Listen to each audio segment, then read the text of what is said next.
Bismillaahi Raxmaani Raxiim. Halkan waxaan kusoo gudbin doonaa qaybteennii labaad ee Spring Boot ayadoo loola isticmaalayo PostgreSQL. Waxaan isticmaali doonaa technology loo yaqaano JBA. Horey waxaan usoo isticmaalnay JDBC. Haddana waxaan isku dayi doonaa inaan aragno ayadoo la isticmaalayo JBA. JBA waxyaabaha uga fiican tahay JDBC waxaa ka mid ah shaqooyinka inta ugu badan ayada ayaa kuu qaban doonto.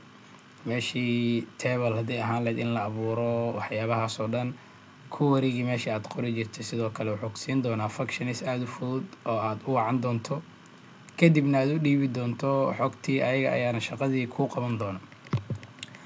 Waxaan hore usoo aragnay JDBC iyo qaabka loo isticmaalo. Videoga hore waxaan kusoo aragnay in waxyaabaha lagaga baahan yahay ay ka mid tahay in JDK computerka kugu install garaysan yahay. Sidoo kale in editor aad haysatid IDE. Annaga waxaan isticmaali doonaa IntelliJ. Dockerkiina inuu kugu install garaysan yahay computerkaaga. Sidoo kale hadhow waxaan ku tijaabin doonaa Insomnia ama Postman wixii aad haysatid.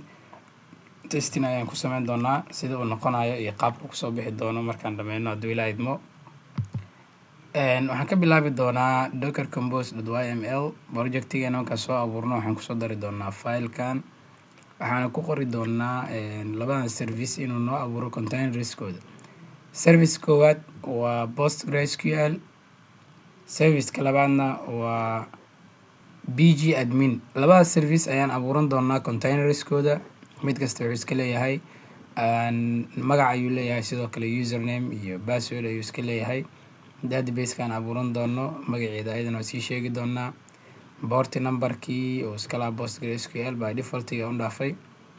Sidoo kale pgadminka asagana magac ayaan u sameyn doonaa container name. Email iyo password ayuu yeelan doonaa. Badanaa meeshaan email ayaa inaad ka dhigtid ayaa kugu shaqeyn doonaa. haddii username camal aad ka dhigtid ma shaqeyn doono sababtoo ah email oo u baahan yahay. Emailkaas marka mid jira ha noqdo ama yuusan noqon muhiim maahan, laakiin waa in wax email format iskale waa in meeshan ay ku jiraan. pgadminkeena waxaan kasoo access gareyn doonaa port numberkan 5050 hadduu Ilaahay idmo. pgadminkii markaan soo set up gareyno oo serverkii connectionka soo abuurno waxaan u imaan doonaa applicationkeena qaybta pom.xml. waxaan kusoo darsan doonaa dependencieskan kale ah meeshii data JDBC aan kusoo dari jirnay. waxaan kusoo darsan doonaa data JBA. sidoo kale waxaan kusoo darsan doonaa PostgreSQL sida hore waan kusoo darsanay.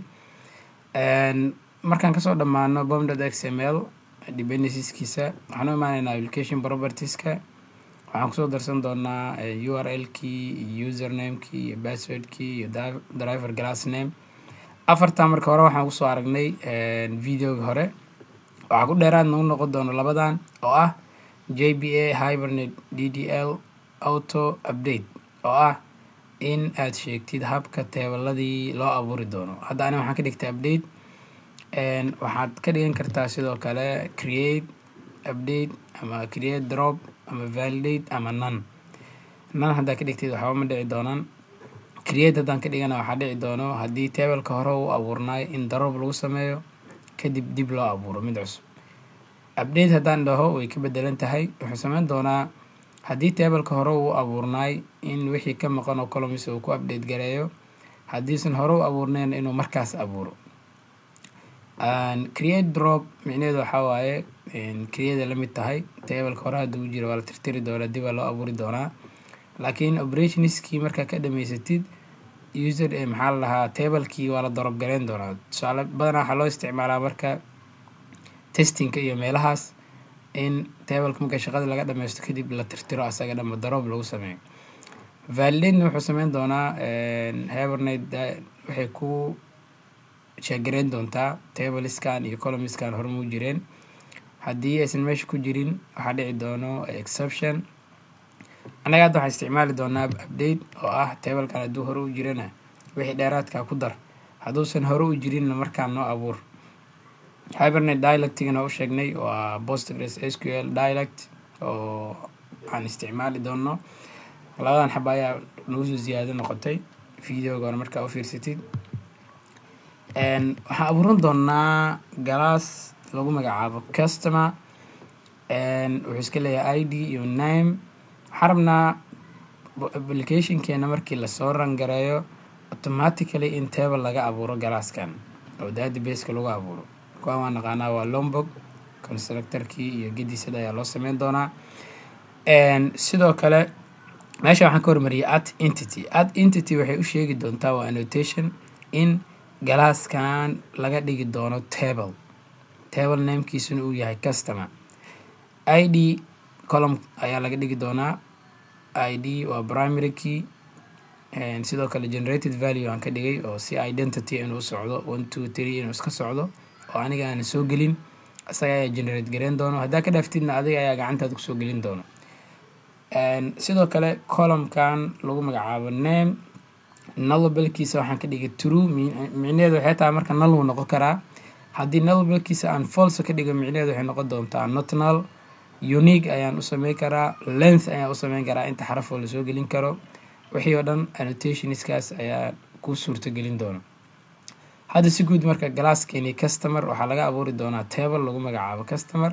databaseka la geyn doonaa. id iyo name ayaa loo sameyn doonaa. id na wuxuu noo noqon doonaa primary key. sidoo kale namekiina waana loo abuuri doonaa. intaas markiina loo sameeyo next waxaan usoo gudbi doonaa galaaskeenii service. intaan galaas service ka gaarin marka waxaan u baahan nahay interface lagu magacaabo customer repository.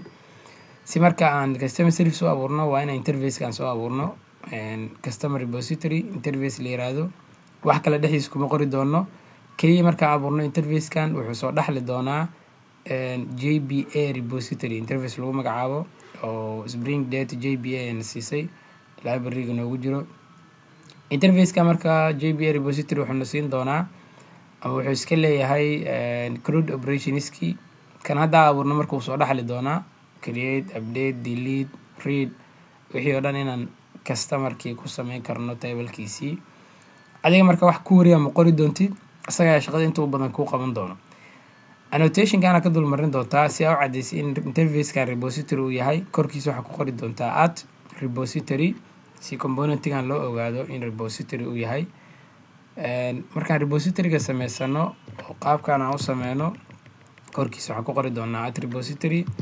sidoo kale meeshaan waxaan ku sameysan doonaa customer repository extends jba repository. galaaskeena waa customer. id-giisuna ama columnkiisa ugu horeeyo primary keygana waa integer. hadhowdi marka customer repository wuxuu soo dhaxli doonaa jba repository methodskiisii inuu wax abuuri karo, inuu delete gareyn karo, inuu update iyo select wixii oo dhan sameyn karo. intaas markaan soo sameysano waxaan usoo gudbeynaa customer service. customer service sida hore usoo aragnaba wuxuu qabtaa operationskii oo dhan ku jiro. haddii ahaan lahayd in wax la xareeyo, in la update gareeyo, in la delete gareeyo, in lasoo aqriyo.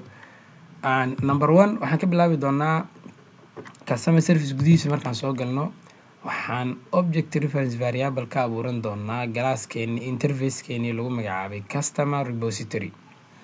injection ayaan ku sameyn doonaa oo wuxuu noo soo inject gareyn doonaa constructorkiisii. kan repository-gana marka uu isticmaali doonaa xogtii hore inaan ku xareeno, ku delete gareeno, ku update gareeno, waxyaabihii aan sameyn jirno dhan. tusaale add customer markaan sameynayno customerka xogtiisa markii loo soo dhiibo waxaa leenahay repository.save customer. functionkan save wuxuu noo qaban doonaa jdbc. waxaan kusoo aragnay inaan sql query anaga abuurno, execute gareeno, parameterski u baas gareeno. laakiin midkan save ayada ayaa shaqada soo qaban doonto. automatically qofkii tableka ayaa la geyn doonaa oo databaseka ayaa ka arki doontaa. update markaa rabo inaan sameeyo sidoo kale waxaan leeyahay save marka laba nooc u shaqeysaa. xogta haddaysan meesha ku jirinna way xareyn doontaa. hadday hore ugu jirtana waxay ku sameyn doontaa update. waxyaabaha kaloo isticmaalayna waxaa ka mid ah haddaan wax delete garee rabo delete all waa dhihi karaa oo ayaga inaa tirtiro, ama waxaan dhihi karaa delete by id hal qof kaliya inaad tirtiro id-ga aan u sheego. marka delete by id waa hal qof inaad tirtirtid. haddaa rabtidna delete all waa dhihi kartaa oo tableka dhan inaad ka tirtirto xogta. haddii aan rabo inaan sameeyo select star for customer oo kale qaabka weriga aan qori jirnay waxaan leenahay repository.find all. micnaheedu waxaa xogta meesha ku jirtay oo dhan tablekan isoo akhri. haddii aan rabo hal qof inaan raadiyo waxaan leeyahay find by id id-gan baas gareynaa dot or else haddii lasoo waayo qofkaan nala soo celi. marka haddaa ayaga dhan raadinayo xogta inaan soo aqriyo waa find all, haddaan by id ku raadinayana waxaan leeyahay find by id. customer controllerku waa kii JDBC aan kusoo aragnay, waxba kama bedelo requestiskii qaabka loo sameynaya independentiskooda, laakiin waxay kula bedelan yihiin keliya waa inta yarta hadda aan aragnay. waxaan isku daynaa marka inaan test gareyno intaan anagoo isticmaaleyno maxaa la dhahaa IntelliJ-geena ayaa imaan doonaa. waxaan soo abuuran doonaa project cusub. projectigan cusub waxaan ku sameyn doonaa magacii wixiina ka bedelno si aan u test gareyno. waxaan leenahay tusaale projectigan cusub ayaan soo abuuran doonaa. initializerkan markaa imaano Maven ayaan dooraneynaa project build toolkeena. languagekeena waa Java. Spring Boot version kama taabanayay. meeshaan waxaan ku bedeli doonaa demo JBA, magacaas ayaa la bixi doonaa. sidoo kale waxaan ku sameyn doonaa meeshaan magaceeda demo JBA and package name-kana soo yareeyo jar file 17 waxba kama taabanayay. meeshaan waxaan dhihi doonaa dependencies waxaan ugu soo dartaa web. waxaan kaloo kusoo darsan doonaa PostgreSQL driver. waxaan kaloo kusoo darsan doonaa JBA Spring Data JBA. waxaan kaloo kusoo darsan doonaa Lombok developer toolska ayay kamid tahay. haddii aad rabtid dev tools iyo waxyaabahaas oo kusoo darsan kartaa. kadib waxaan leenahay generate. wax kasta waa iska saxnay. generate markaan dhahno waxaanu geen doonaa new window ayaan geysan doonaa oo waxaan ku sameyn doonaa in meeshaas aan kusoo abuurno.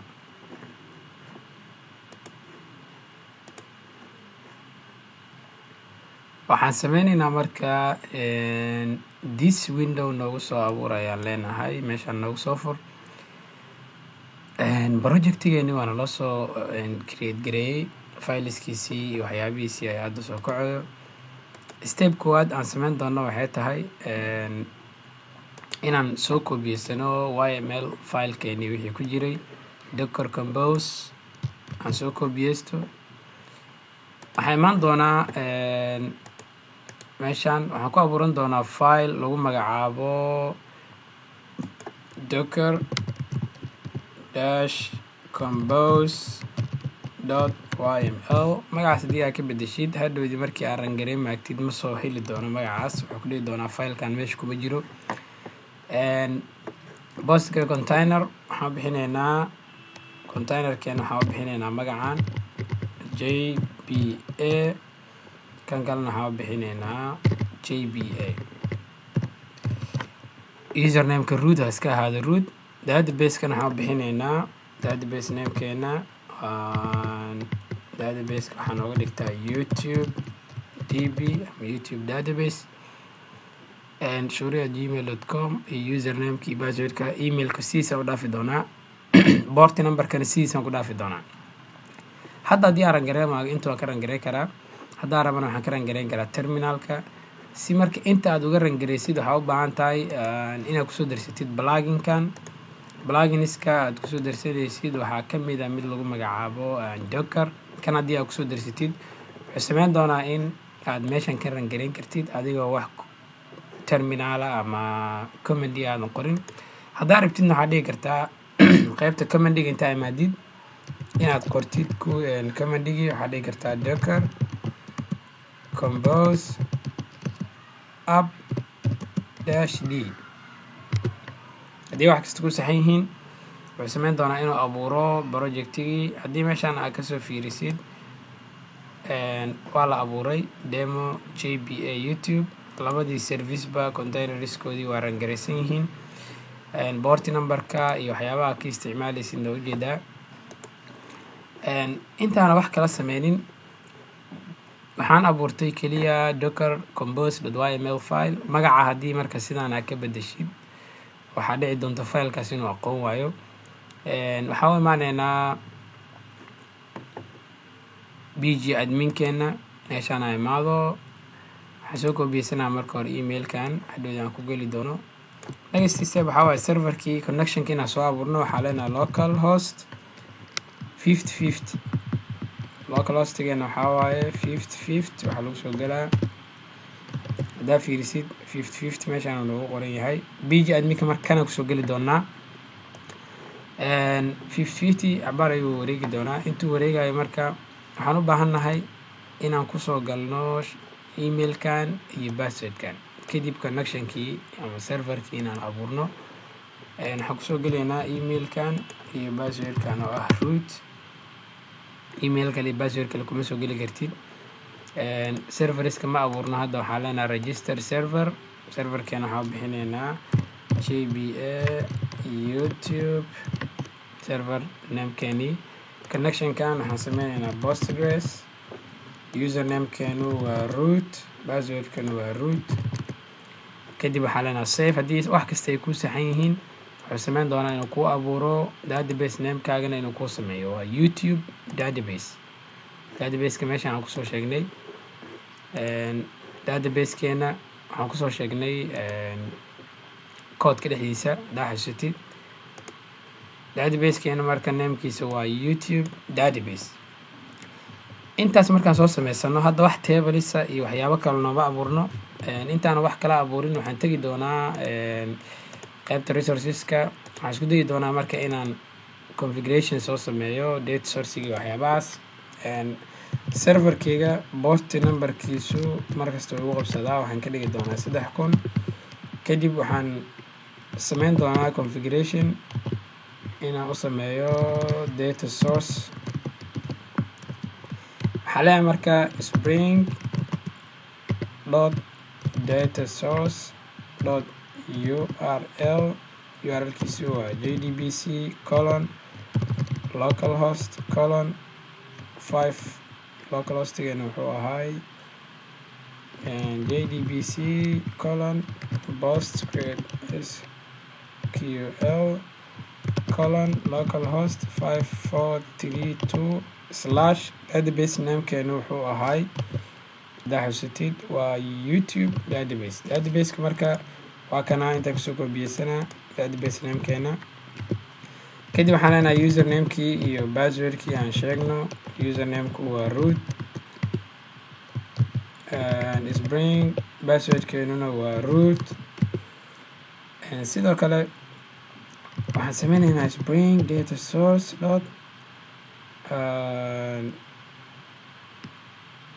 waxyaabaha kale oo noogala baahan yahay waxaa kamid ah inaan sheego in jba la isticmaalayo, qaabka tableska loo abuurayo. hadhow dambe inaad sheegtid sidoo kale waxaa la dhahaa dialectiga la isticmaalayo. data source class namekeena ayaan sheegi doonaa oo waxaan leeyahay driver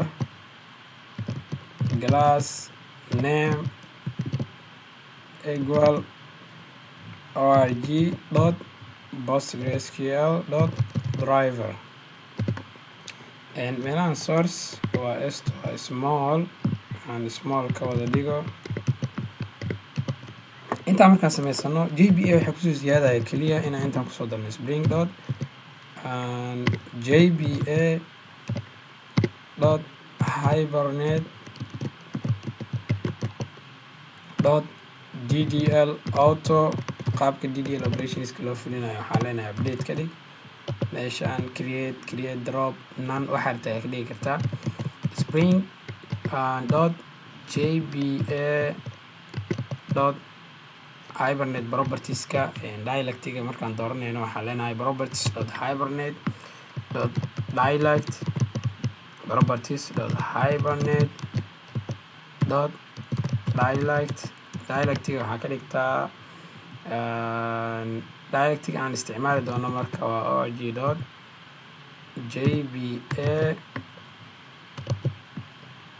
waxaa leenahay marka hibernate dialect dot postgresql dialect dot postgresql dialectiina oo soo dooranay labadan ayaa dheeraad noo noqotay video marka u fiirsatid qaabka DDL operationska loo fulinayo table markii la abuurayo waxyaabahaas automatically asaga ayaa sameyn doono haddii hore u jireenna wuu update gareyn doonaa dialect aan isticmaalayana waa Hibernate dialect postgresql inta markaan soo sameysano the next step wuxuu noqon doonaa configurationska waan kasoo dhamaanay waxaa noogu xigo inaan tagno class cusub inaan abuurano midkaan main aan ka dhigo magaciisa update aan ku sameeyo rename main si magacaan dheerkaan isaga dhaafno meeshaan marka waxaan ku abuuran doonaa class cusub java classkan waxaa lagu magacaabaa customer kii hore ayaan daba raaci doonaa waxaan u baahannahay modelkeeni waa midkaan number 1 sidoo kale waxaan kaloo u baahan doonaa interfacekii iyo servicekii waxyaabahaas kanaa ku hormarna marka waxaan leeyahay number 1 variables aan u sameeyo private integer id private string name haddaan rabo marka inaan u sheego daadib maxaa la lahaa applicationkeena in Spring Boot markii la rangareeyo applicationka automatically kan tablekan loo bedelo class horta aan u sameeyo lombok all constructor sidoo kale waxaan u sameynaa no argument constructor waxaan kaloo u sameyn doonaa getter iyo setter labadii xabo get iyo set in loo sameeyo ugu dambeyn setter u sameeyo intaa markaa u sameeyo waxaa iga filan keliya inaan dhaho dot star kuwaan kale aan iska tiro all hal mar ayuu soo import gareynaa meeshaan marka imaado marka waxaan u baahanahay inaan u sheego in classkani uu yahay entity number 1 waxaan ka hormari doonaa entity oo ah in table waxaan loo bedeli doonaa haddaan rabo magaciisa inaan sheego waxaa leeyahay table magaciisana waxaa waayaan leeyahay customer table nameka ayaa sii sheegi doona automatically marka asaga ayaa abuuri doona tablekan magacaan ayuu bixin doonaa haddaan waxba kala sheegin primary key iyo not null waxyaabo looma sameyn doono haddaan rabo marka kan inaan primary key aan ka dhigo waxaan leeyahay at id id waa capital sidoo kale waxaan dhihi doonaa haddaan rabo id inaan generated ka dhigo oo automatically identity uu ii ahaado waxaan leeyahay at generated value strategic ayaan sheegi doonaa generation typeka waxaa leeyahay dot identity sequence waxa rabta ayaa ka dhigi kartaa kan hadda waxaan ka dhigaa identity columnkan labaad oo name haddaan rabo inaan dhaho null yuusan noqon tusaale not null aan ka dhigi rabaa waxaan leeyahay at column name columnkan magaca u bixin karaa laakiin hadda waxaan rabaa null balkiisa inaan ka dhigo falso micnaheedu waa not null waxaan kaloo dhigi karaa unique ka dhig waxaan dhigi karaa lengthigiisa ama inta xaraf oo lasoo gelin kara waxaa ka dhigtaa conton xaba ugu badan lengthiga characterska lasoo gelin kara xataa waa sheegi karaa intaa markaan sheego haddii aan hadda rangareeyo automatically tablekaas waxaa lagu abuuri doonaa database-keenii noo samaysnaa tusaale hadda haddii aan rangareeyo haddees waxba naga qaldaneen waxaan rabnaa in automatically database-kii tableka customer uu kusoo biiro hadda table meeshaan nooguma jiro haddaa fiirisid wax table awal nooguma jirin aan soo weyneeyo tableska awal kuma jirin table meeshaan hadda waa lasoo rangareeyey haddii wax kasta ay okay yihiin waan fiirineynaa started main uuna dhahay bal aan jeegareyna inuu meeshaan table soo galay refresh aan dhahno haddaa fiirisid marka tablekan aniga ma abuurin automatically asaga ayaa abuurtay wuxuu iska leeyahay tablekan haddii aad fiirisid aan view dhaho waxyaabaha uu leeyahay tablekan waxaa kamid ah haddaa fiirisid primary key oo id ah integer name oo character variant ah haddaa fiirisid lengthiga waxaan ka dhigay 50 intii aan ka dhigay ayuu qaadanaa oo xarfaha waxaan dhahay keliya waxaa lasoo gelin karaa 50 characters sidoo kale uu qaatay hadda marka waxaan noo samaysan tablekii next waxaan rabnaa inaan u sameysano serviceka marka intaanan gaarin waxaa ka horeeyo repository. waxaan abuuran doonaa interface lagu magacaabo customer repository wuxuu soo extend gareyn doonaa interface kale oo lagu magacaabo JBA repository. intaa fiirisa waa kan wuxuu qaadanaa galaaska customer iyo data typekiisa ID-gu waa integer. intaa markaan sameyno galaaskan interfacekan saa u sheegnay inuu repository yahay annotationkan aan ka dulmarin doonaa. intaan keliya ayaan ku sameynay interfaceki aan abuurnay oo lagu magacaabo maxaa la lahaa JBA repositoryga soo dhexlaya oo ahaa customer repository. kan markaan sameysano next thing wuxuu noqon doonaa customer service. aan usoo laabto customer service aad ayuu fudud yahay markaan oo ku wari badan ma qori doontid, isaga ayaa shaqada inta badan kuu qaban doono. waxaan leenahay si aan u caddeyno inuu service yahay horta korkiisa waxaan ku qoran doonaa annotationkaas. sidoo kale gudaha markii loo soo galo waxaan dhahay galaaskan waa service. operationskii oo dhan waxay noogu jiraan interfaceka la yiraahdo customer repository. isaga waxaan ka abuuran doonaa reference variable private final customer repository. waxaan u bixinaa repository. constructor injection ayaan soo sameyn doonaa. intaa markaan sameysto hadda waxaan qoran karaa all operationskeyga insertion update delete wixii oo dhan. waxaan ka hormari doonaa inaan qof xareeyo. waxaan leeyahay public void add customer. waxaan leenahay repository dot save. waxaan leenahay repository dot save customer. hadda intaa waxay noo qaban doontaa in automatically qofka xogtiisa la qaado lagu insert gareeyo database. waa simple. haddii aan rabo inaan sameeyo update sidoo kale waxaan leeyahay public update customer. waxaan leenahay repository dot save customer. save marka waxay qabanaya laba shaqo. haddii hore isugu jirinna waa xareene, hadday ugu jirayna wuu update gareyn doonaa. haddaan rabo inaan dhaho delete waxaan leeyahay public delete customer. waxaan u baahanahay ID-giisa keliya, waxaan dhan uma baahni. waxaan leenahay marka meeshaan markii la yimaado repository dot delete all ma dhahay delete by ID-ga ayaan u baas galeynaa. qofkaas keliya ayaa la tirtiri doonaa. haddaan delete all dhaho xogtii oo dhan waa la tirtiri doonaa. haddaan rabo get inaan dhaho all customers waxaan leeyahay public list maadaama all customers aan soo aqrin doono list of customer list aan soo import gareeyo get all customers. meesha waxaan soo return gareyn doonaa repository dot find all meeshaan listiga soo import gareeyo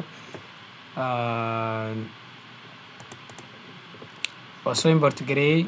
waxaa lii soo celin doonaa marka all customerska meesha ku jira. haddaan rabo inaan soo aqriyo get customer by ID waxaan leeyahay public get customer by ID integer ID return repository dot find by ID. wuxuu leeyahay si wanaag find by ID-ga baas gareyne qofkaas keliya ayaa lagu soo aqrin doonaa.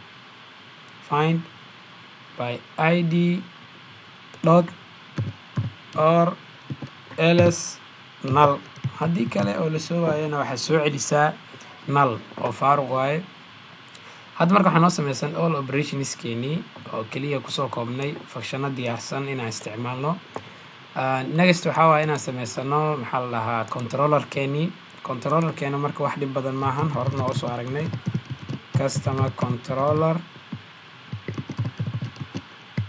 controller korkiisa waxaan ku qori doonaa at rest controller. gudaha markii loo soo galo waxaan leenahay inaan requestigii iyo waxyaabihii aan dirno waa inaan service ka abuurno object waxaa leenahay marka private final customer service waxaan ka abuuran doonaa service aan u bixiyo injection ayaan kusoo sameyn doonaa kan marka waxaan ku sameynaynaa all operate maxaa la requestiskii meeshaan all requestiskii intaa ku sameysan doontaa waxaa leenahay tusaale ahaan waxaan ugu hormarinaynaa get all customers waxaa leenahay public all customers markaa soo akrinayno aan list ka dhigo tusaale waana soo import gareyn doonaa java.util get customers waxaa leenahay marka return service dot get all customers aad ayuu simple u yahay waxaan kaloo sameynaynaa get customer by id isagana inaan ku raadino waxaa leenahay public customer get customer by id waxaa loo soo baasgareyn doonaa customer id requestiska marka waa inaan ka hormariyaa annotationskii request mappingka waxaa leenahay kan ugu horeeyo waa get mapping waxaan raacsiinaynaa marka slash all kan waxaa leenahay get mapping kan id ayaa lagu raadin doonaa waxaa leenahay id-gii soo geli simple id-ga marka waxaan leenahay waa path variable oo meeshaas ayaa laga soo aqrin doonaa url-ka kadib waxaan soo return gareyn doonaa service dot customer by id-ga u baas gareynaynaa next waxaa waa inaan sameyno post mapping inaan xog xareyn karno waxaan leenahay post mapping public void create customerkan la abuurayo marka waa request body waa inaad ka hormarisid add request body oo ah ile xogta waxaa laga soo qaadi doonaa bodyga kadib waxaa leenahay service dot meesha waxaa noo abuurnay add customer haddii aanan qaldaneen methodski intii ugu abuurnaa ayaan isticmaali doonaa wuxuu noo ahaa add customer haddaan rabo inaan wax update gareeyo ama delete gareeyo delete mapping wuxuu qaadan doonaa isagana id waxaan leenahay public id hadhowdii waxaan leenahay simply inaan tirtirno qofkaas waxaan leenahay service dot delete customer id-giina u baas gareynayna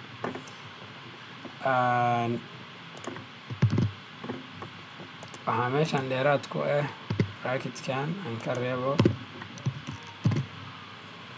customerkii waa la delete gareeyay id-giisa aan soo sheegay haddii aan rabo inaan sameeyo update oo ah bot mapping waxaan leenahay id-giisa soo sheega qofka la update gareynayo void update sidoo kale xogtii lagu update garey lahaan inuu soo sheego kadib waxaan leenahay customer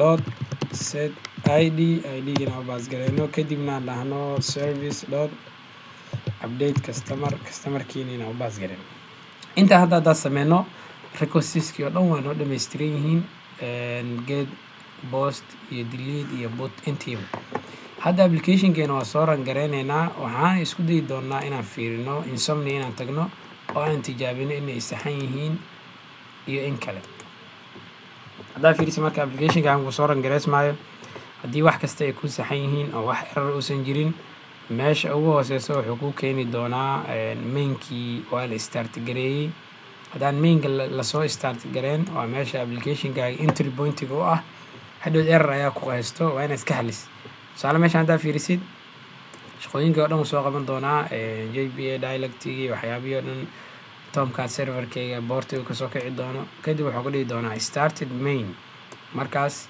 processkaagii uu ku dhammaaday wuu rangareysan yahay waxaan u gudbaynaa marka in insomnia aan imaano markaan aan xog soo gelino waxaan leenahay tusaale local host 3000 inaan wax soo geliyo id-ga name maadaama identity uu yahay aniga ma sheegi dooni cusmaan oo kale hadda haddii aan dhaho send cusmaan waa la xareeyey haddii aan imaado meeshaan browserkeygii oo aan fiiriyo cusmaan ma soo gala meeshaan automatically cusmaan wuu ku jiraa.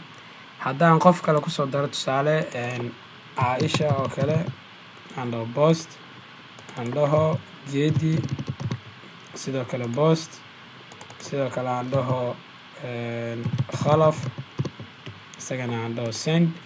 intaana qof markaan kusoo daro haddii aan inta rangareeyo waxaan kusoo daray ayagii dhan meeshii waa ay soo galeen afartii qofba.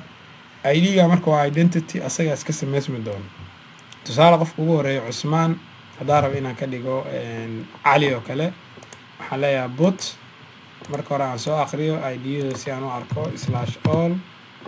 haddaa fiirisid oo kuwaana cusmaan waxaan rabaa inaan ka dhigo cali ID1 waaye. waxaa leeyahay ID1 inaan update gareeyaa rabaa bot waxaa iga dhigtaa cali. waxaan leenahay marka send. hadda haddii aad fiirisid all ama keligiis aad soo aqrisid cali noqday. meeshaan haddii aan dib u rangareeyo meesha cusmaan ah waxaan ka rabaa in cali ay noqoto. teebalkii waa ujeedaa xogtiina way isbedeshay. teebalka marka aad kusoo dartid automatically asaga ayaa hore ka abuurayo galaaskaas ayuu teebal u bedeli doonaa. haddaan rabo inaan tirtiro aan qof kale kusoo daro faarax aan kusoo daro faarax waxaa leenahay post end pointigan aan iska saxo. hadda haddii aan rabo faarax meesha uu soo galaa waa qofka shanaad. faarax inaan ka tirtiro ayaan rabaa waxaan leeyahay delete. ID-gana waxaa waaye ID5 send. waxaan rabaa marka faarax inuu meesha ka baxo oo afartii qof kale ay igu soo harto meeshaan. si guud marka JPA wuxuu ku fududeynaa in shaqadii asaga uu ku qabto. meeshii marka aniga aan SQL ku qori lahay insert iyo waxaas oo dhan kaliya save aan leeyahay. meeshii delete from customer where ID uu la mid yahay intaas kadib execute garay waxaa iga filan delete by ID. waxaan noo fududeynaa marka repository-ga oo shaqadaas inta ugu badan asaga ayaa noo qaban doono. hadhowdina adigii wax culeys ama ku saarnaan doonaan. dockerkeeni asagana wuu noo rangaraysan yahay. xogtii oo dhanna meeshii way noo tagtay waan ka soo akhrinay waa delete gareynay. waxaan isku dayi doonaa marka xogtaan inaan GitHub ka soo saaro si hadhowdii aad u isticmaashid. waan intaas ayaan ku keenayaa. assalaamu calaykum waraxmatullaahi wabarakaatu.